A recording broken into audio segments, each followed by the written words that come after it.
नमस्कार दोस्तों, बहुत बहुत स्वागत है आप सभी लोगों का। दोस्तों, हम कारकों को पढ़ रहे थे। कारकों में अब तक हम एक क्लास कर चुके हैं जिसमें हमने कारक क्या होता है, कारक चिन्ह या विभक्ति क्या होती है, इसको हम पढ़ चुके हैं। और कारकों के प्रकार कितने होते हैं ये भी हम देख चुके हैं। प्रकारों में भी दो प्रकार, कर्ता कारक और कर्म कारक, इन दोनों का हम बहुत ही विस्तार से पढ़ चुके हैं। आज हम करण कारक, संप्रदान कारक, अपादान और संबंध कारक, इन चारों को पढ़ेंगे। तो अगर अभी तक आपने पिछली वीडियो नहीं देखी है तो चैनल की प्लेलिस्ट में जाकर के वो वीडियो देख सकते हैं, ताकि आपको ये पूरी अच्छी तरीके से समझ में आ सके। तो चलिए हम आज का टॉपिक स्टार्ट करते हैं। सबसे पहले हम जानते हैं करण कारक के बारे में। तो सबसे पहले आप ये जानिए कि करण का अर्थ क्या होता है। यहाँ मैंने लिखा हुआ भी है कि करण का अर्थ होता है क्रिया करने का माध्यम। यानी अगर आप कोई काम करते हैं, किसी कार्य को करते हैं, तो उस कार्य को करने में आपने जिसकी मदद ली, जिस व्यक्ति की या फिर जिस वस्तु की, उस वस्तु को हम करण कहते हैं, करण कारक। तो अगर आपको इसकी परिभाषा लिखनी होगी तो आप इस तरह से लिखेंगे। करण का अर्थ है कार्य करने का साधन या माध्यम। अतः जिस शब्द से यह पता चले कि क्रिया का साधन अर्थात माध्यम क्या है, वह शब्द करण कारक कहलाता है। यह आपकी परिभाषा होगी। उसके बाद या तो आप इसी तरीके से लिख लीजिए, हेडिंग डालिए विभक्ति, उसके बाद लिखिए से, के द्वारा, के साथ और के बिना। या फिर आप और अच्छे तरीके से समझने के लिए आप जो आपने अभी परिभाषा लिखी उसके बाद लिखिए। सबसे पहले परिभाषा करण कारक की, उसके बाद उसी के आगे करण कारक शब्दों के ठीक बाद से, के द्वारा, के साथ या के बिना, इनमें से कोई एक शब्द लिखा जाता है। उदाहरण के लिए आप यहां समझ सकते हैं, मीना के द्वारा कपड़े मंगवाने हैं। तो यहां आप देखेंगे कि जो क्रिया हो रही है वो है कपड़े मंगवाने की, यानी मंगवाना आपकी क्रिया है। लेकिन वो क्रिया करेगा कौन? मीना करेगी, क्योंकि मीना के द्वारा कपड़े मंगवाने हैं। यहां आप देख रहे हैं कि कोई खुद काम करेगा ऐसा इस वाक्य में नहीं लिखा गया है, बल्कि कोई दूसरा व्यक्ति है जो ये कह रहा है कि मीना के द्वारा कपड़े मंगवाने हैं। तो एक तो आप ये समझिए कि यहां पर लिखा हुआ है के द्वारा। तो अभी अभी मैंने बताया कि करण कारक के ठीक बाद से, के द्वारा, के साथ या के बिना, इनमें से कोई एक शब्द होगा। तो यहां के द्वारा है, इसका मतलब के द्वारा से ठीक पहले जो संज्ञा या सर्वनाम मौजूद है वो आपका करण कारक है। या फिर आप ऐसे भी समझ सकते हैं कि मंगवाने की क्रिया मीना के द्वारा की जाएगी, यानी मीना अपने लिए कपड़े नहीं लाएगी, बल्कि कोई और व्यक्ति है जिसको कपड़े चाहिए और वो मीना से मंगवाएगा, यानी मीना के माध्यम से वो ये क्रिया करवाएगा। इसलिए मीना यहाँ पर आपका करण कारक है। इसी तरीके से आप एक दूसरा उदाहरण देख सकते हैं, राम ने रावण को बाण से मारा। तो यहाँ आप देखेंगे मारने की क्रिया हो रही है। तो मारने की क्रिया कर कौन रहा है? राम। राम ने मारा, तो क्रिया जो करता है वो कौन होगा? वो कर्ता कहलाता है। तो राम यहाँ पर कर्ता कारक है। रावण को मारा, तो रावण कौन है? आप जानते हैं क्रिया का प्रभाव जिस पर पड़ता है वो कर्म होता है। तो क्योंकि मारने का जो काम है वो रावण के ऊपर होगा, इसलिए रावण आपका कर्म कारक है। लेकिन बाण से मारा, तो मारने का माध्यम क्या है? बाण। और वैसे भी बाण के बाद से लगा है, राम ने रावण को बाण से मारा, तो से पहले बाण है, इसलिए बाण आपका करण कारक है। चाहे आप से समझ लीजिए या फिर आप ये समझिए मारने की क्रिया की भले ही राम के द्वारा जा रही है, लेकिन राम भी रावण को मारने के लिए बाणों का सहारा ले रहे हैं। तो बाण आपका करण कारक है। अब तक आप करण कारक समझ चुके होंगे। अब इस उदाहरण के नीचे लिखिए, विवशता या व्याकुलता दिखाने के लिए, या विवशता या व्याकुलता दिखाने वाले शब्द तथा जहां विकलांगता पहचान बन जाए, ऐसे वाक्यों में भी करण कारक होता है, ये आप लिख लीजिए। यानी कोई ऐसा वाक्य जहाँ किसी की विवशता प्रकट हो रही हो या किसी की व्याकुलता प्रकट हो रही हो, या फिर कोई ऐसा वाक्य है जहाँ किसी की विकलांगता को उसकी पहचान के रूप में बताया जा रहा हो, तो ऐसी जगहों पर भी करण कारक होता है। अब अगला पॉइंट है संप्रदान कारक। संप्रदान कारक में आप ये समझिए, संप्रदान का अर्थ होता है देना। तो संप्रदान कारक में आप लिखेंगे कि संप्रदान का अर्थ है देना। अतः वाक्य में कर्ता जिसके लिए कुछ कार्य करता है या फिर जिसे कुछ देता है, वह शब्द संप्रदान कारक होता है। तो आपने अभी जाना कि संप्रदान का अर्थ है देना। तो किसी वाक्य में कर्ता अगर किसी को कुछ देता है या फिर किसी दूसरे के लिए कोई कार्य करता है, कर्ता या तो किसी और के लिए कुछ कार्य करे या फिर किसी को कुछ दे, तो ऐसे में वहां संप्रदान कारक होगा। इसमें भी या तो आप नीचे विभक्ति हेडिंग डाल करके के लिए और को लिख लीजिए, यानी संप्रदान कारक की विभक्ति होती है के लिए या फिर को, या फिर आप इस परिभाषा के नीचे से लिखना शुरू कीजिए। संप्रदान कारक के तुरंत बाद के लिए या को लिखा जाता है, के लिए या को विभक्ति लिखी जाती है। अब इसका उदाहरण देखिए, रीना अपने भाई के लिए कपड़े लाई है। यहां आप देख रहे हैं क्रिया क्या है, लाना आपकी क्रिया है, कपड़े लाना, कपड़े लाई है, तो लाना क्रिया है। इस क्रिया को किया किसने है? रीना ने। रीना अपने भाई के लिए कपड़े लाई है, तो क्योंकि रीना ने क्रिया को किया है तो रीना आपकी कर्ता है। उसके बाद कपड़े लाई किसके लिए है? भाई के लिए। तो अभी आपने देखा कर्ता जिसके लिए कार्य करता है, यानी जिसके लिए कर्ता द्वारा कोई काम किया जाता है, वो व्यक्ति जिसके लिए कर्ता ने कोई क्रिया की है, वो व्यक्ति या वस्तु संप्रदान कारक होता है। तो यहां रीना यानी कर्ता ने किसके लिए काम किया? अपने भाई के लिए। तो भाई शब्द आपका संप्रदान कारक है। या आप इसको ऐसे भी देख लीजिए, क्योंकि यहां पर के लिए विभक्ति आनी चाहिए संप्रदान कारक में, तो यहां भाई के लिए, तो के लिए से ठीक पहले कौन सा शब्द है? भाई। तो भाई शब्द आपका संप्रदान कारक है। उसके बाद मैंने कहा कि यहां संप्रदान कारक में को विभक्ति भी रहती है, तो यहां आप थोड़ा सा ध्यान देंगे। मैंने कर्म कारक में भी बताया था कि को विभक्ति लिखी जाती है, कर्म कारक के तुरंत बाद को विभक्ति होती है। मैंने कहा था कि जहां भी किसी संज्ञा या सर्वनाम के बाद को लिखा हुआ हो, तो वहां आप तुरंत ये समझेंगे कि यहां कर्म कारक है। तो संप्रदान में भी एक को विभक्ति होती है। तो कर्म और संप्रदान में अंतर क्या है? कर्म का को यह बताता है कि जो क्रिया हुई है उसका फल या उसका परिणाम कर्म के ऊपर आया है। जैसे राम ने रावण को मारा, तो मारने का काम राम ने किया, लेकिन मारा किसको? यानी मारने की जो क्रिया है उसका परिणाम किस पर आया? रावण पर। रावण को मारा, तो वहां कर्म था। लेकिन जहां आपको ये दिखे कि को शब्द तो आया है, लेकिन उस वाक्य में किसी को कुछ देने की भावना प्रकट हुई है, जैसे भिखारी को अन्न देना चाहिए। क्या करना चाहिए? देना चाहिए। तो जैसे ही देने का भाव आ गया, आप तुरंत इस बात को समझें कि देना शब्द है, इसका मतलब अब यहां को से जो पहले का शब्द है वो कर्म नहीं है, वो संप्रदान है। अगर एक साधारण सा सेंटेंस है, साधारण वाक्य है और को विभक्ति जुड़ी हुई है, तो को से पहले कर्म है, लेकिन को विभक्ति तो है, लेकिन उस वाक्य में कुछ देने की बात हो रही है। तो अगर देने की बात हुई है तो वहां संप्रदान कारक होगा।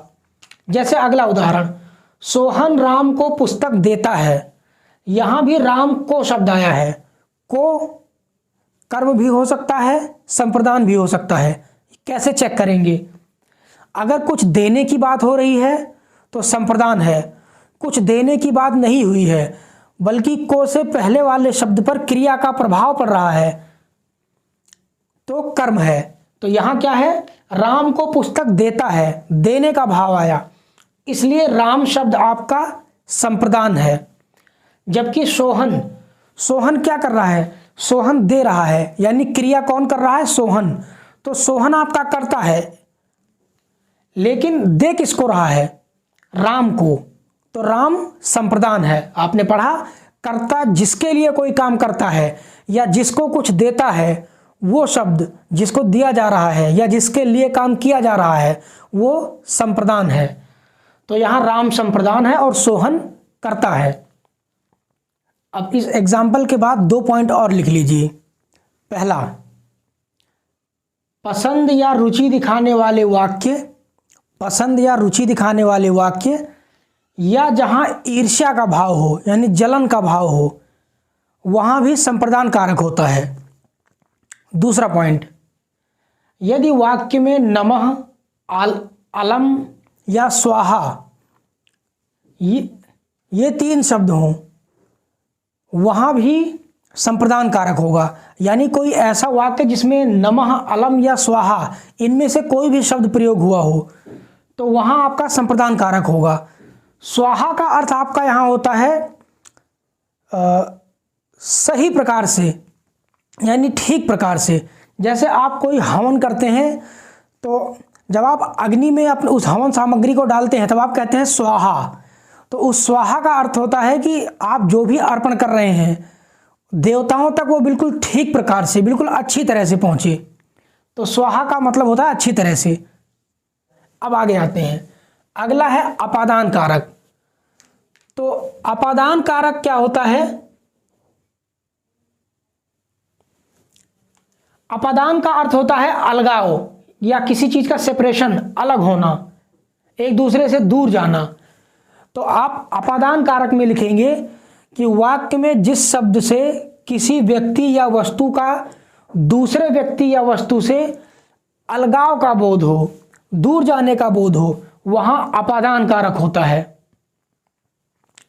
उसके बाद अगला पॉइंट लिखेंगे, 2 वस्तुओं की तुलना घृणा का भाव, डर का भाव, निषेधता तथा अध्ययन का भाव, यानी जहां किसी एक व्यक्ति या वस्तु का दूसरे से घृणा हो रही होगी, घृणा का भाव होगा, या 2 वस्तुओं की आपस में तुलना हो रही होगी, या एक का दूसरे के प्रति डर का भाव होगा, या फिर निषेधता होगी, यानी कोई किसी काम के लिए मना कर रहा होगा, इनकार कर रहा होगा, या कुछ अध्ययन करने की बात हो रही होगी, वहां भी आपका अपादान कारक होगा।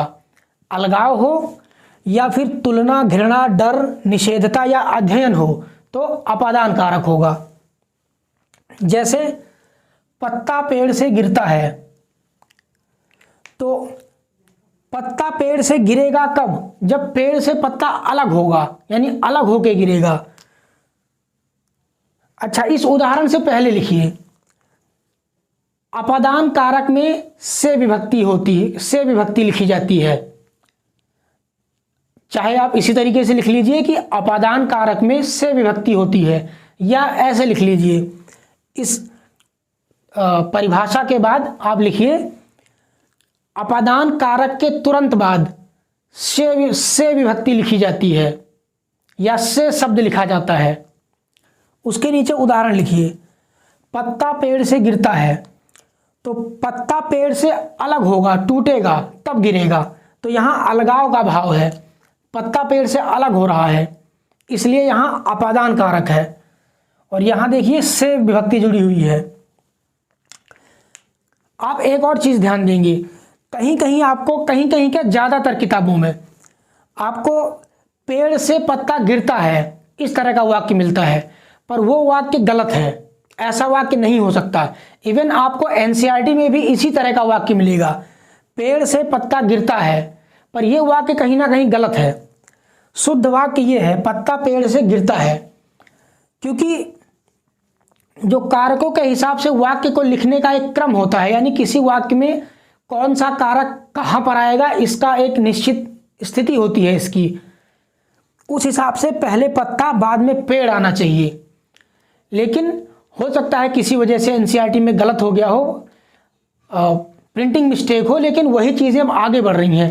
लोग एक दूसरे को वही चीज़ें पढ़ाते जा रहे हैं, पर वो गलत है। आप इस चीज़ का ध्यान रखेंगे कि पत्ता पेड़ से गिरता है, ये शुद्ध है, ना कि पेड़ से पत्ता गिरता है। तो यहाँ पत्ता पेड़ से अलग हो रहा है, इसलिए जो पेड़ शब्द है यहाँ इस वाक्य में आपका अपादान कारक है। गिरने का काम कौन कर रहा है? पत्ता कर रहा है। तो पत्ता क्या है? पत्ता आपका करता है, क्योंकि ये गिर रहा है, लेकिन कहाँ से गिर रहा है? पेड़ से अलग होके। तो पेड़ शब्द आपका अपादान है, ये अपादान है, जबकि ये आपका कर्ता है। अगर आप इसको लिख देते पेड़ से पत्ता गिरता है, तो गिरने का काम कौन कर रहा है? पत्ता। तो पत्ता करता है, लेकिन पेड़ के बाद से लगा हुआ है, तो यहां भी पेड़ अपादान है। तो कारकों के हिसाब से वो भी ठीक था, लेकिन मैंने बात की वाक्य शुद्धि की, तो वाक्य शुद्धि के हिसाब से ये वाक्य शुद्ध है। चलिए, तीर धनुष से निकलता है, यहां भी अगर धनुष से तीर निकलता है लिखेंगे तो कारकों को पहचानने में कोई दिक्कत नहीं होगी, कारक वैसे ही रहेंगे जैसे यहां है, लेकिन वाक्य शुद्धि में वो वाक्य गलत हो जाएगा। तो चलिए, वाक्य शुद्धि हम बाद में कर लेंगे, पहले इसको देखते हैं। तीर धनुष से निकलता है, कौन निकलने का काम कर रहा है?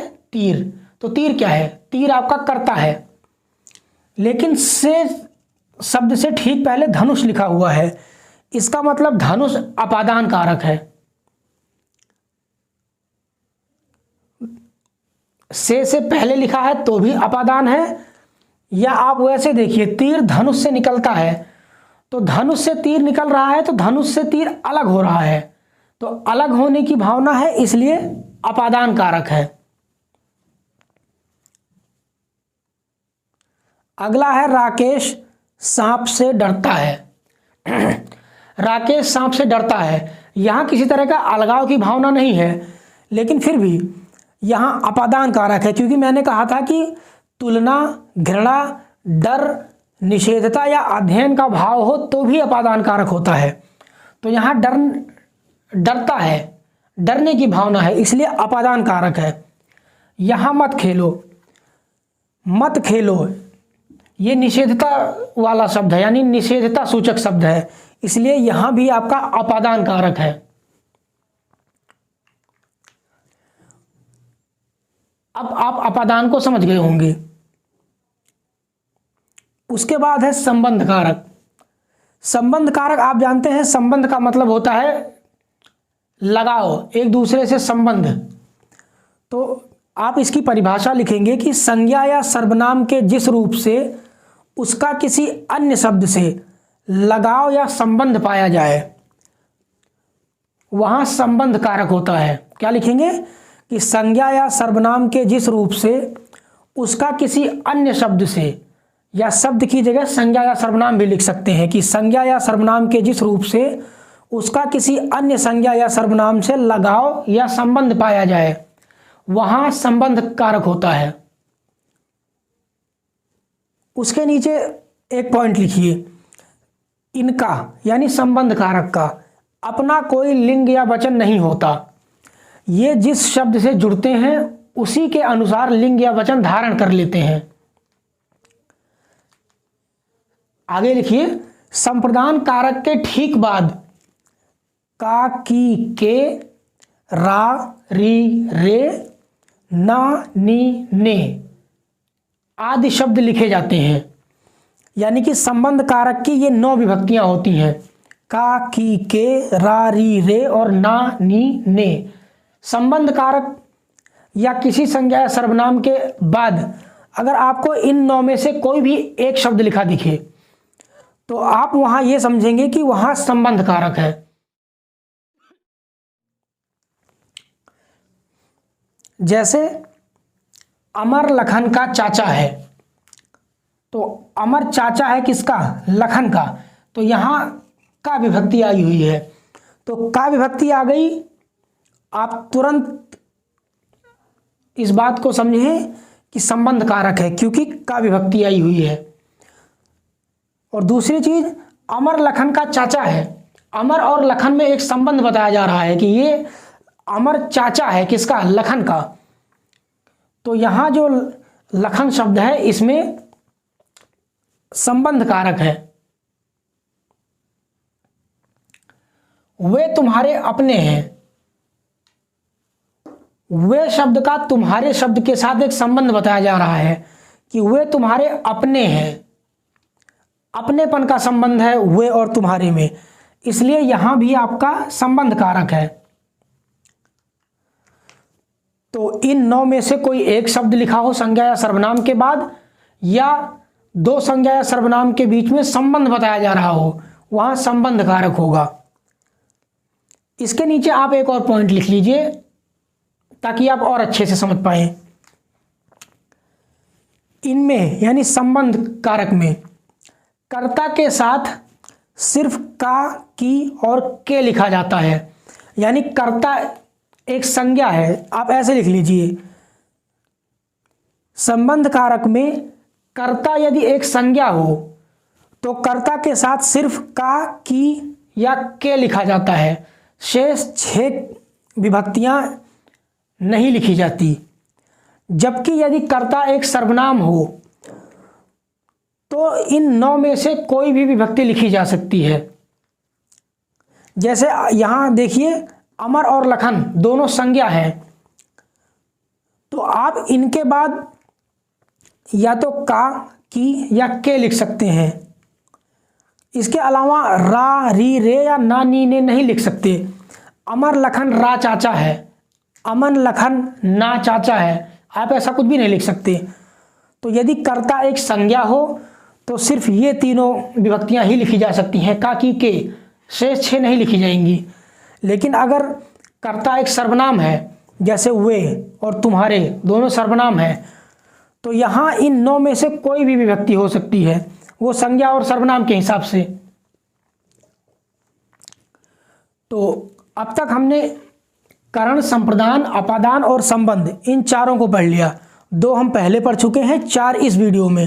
अब तक हम 6 कारकों को पढ़ चुके हैं। अगली क्लास में हम बचे हुए 2 कारक और जो उसके विशेष तथ्य हैं, यानी कुछ ऐसे फैक्ट जो आपको कारकों को और अच्छे से समझने में मदद करेंगे, उनको पढ़ेंगे। और इसके साथ ही हम कुछ ऐसे फैक्ट्स भी देखेंगे जो आपसे कई बार एग्जाम में पूछ लिए जाते हैं। तो आज की वीडियो को हम यहीं ख़त्म कर रहे हैं। अगली वीडियो यानी अगली क्लास में हम कारकों को पूरी तरीके से समाप्त कर देंगे। तो मिलते हैं अगली क्लास में। नमस्कार।